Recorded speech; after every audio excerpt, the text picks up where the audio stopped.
Une personne étrangère pourrait décider d'utiliser une Limited Liability Company afin d'exploiter une entreprise aux États-Unis. Une Limited Liability Company, aussi connue sous le nom de LLC, est une structure d'entreprise qui combine la caractéristique d'être transparente aux fins fiscales américaines à la responsabilité limitée d'une société par action. Une LLC n'est pas une société par action. Une LLC peut faire le choix d'être imposée comme une société par action si elle le désire.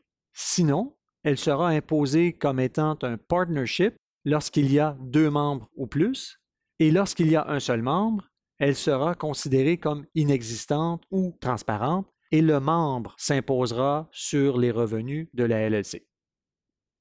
Par conséquent, aux fins fiscales américaines, on dit de la LLC qu'elle est transparente. Dans plusieurs pays étrangers, une LLC est traitée comme étant une société par action aux yeux de la loi de l'impôt de ce pays étranger. À cause de cette catégorisation hybride de la société, des problèmes de double imposition résultent fréquemment de l'utilisation d'une LLC. Par exemple, la loi canadienne prévoit qu'une LLC est une société par action. Ainsi, un contribuable canadien qui exploite une entreprise aux États-Unis par le biais d'une LLC devra s'imposer personnellement sur les revenus de la LLC aux fins fiscales américaines. Par contre, aux fins fiscales canadiennes, il s'imposera au Canada seulement lorsque la LLC distribuera ce revenu et il s'agira d'un dividende aux fins canadiennes.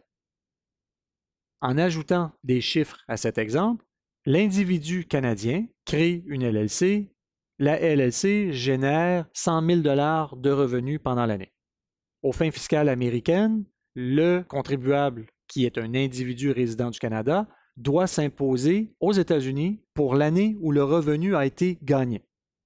Donc, s'impose aux États-Unis sur le 100 000 $ de revenus et paiera, disons, 40 000 $ d'impôts américains sur ce 100 000 $ de revenus. Aux fins fiscales canadiennes, la LLC est une société étrangère.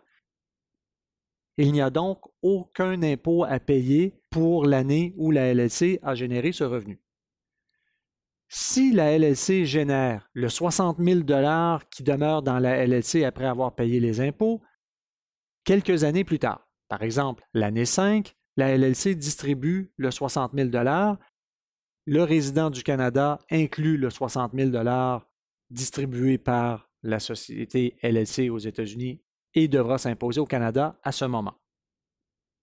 Il n'y aura pas de crédit d'impôt étranger au Canada l'année 5 puisque pendant cette année, il n'y a eu aucun revenu américain. Le résultat, notre individu résident du Canada s'impose aux États-Unis l'année 1 sur 100 000 $ et paie 40 000 $ d'impôts aux États-Unis, s'imposera à nouveau au Canada l'année 5 sur le dividende qu'il a reçu de 60 000 $ et aura donc payé 40 000 $ aux États-Unis l'année 1 et un autre 30 000 $ au Canada l'année 5 qui résulte en un taux d'impôt de 70 %. Par conséquent, il s'agit d'une structure qui est très peu intéressante.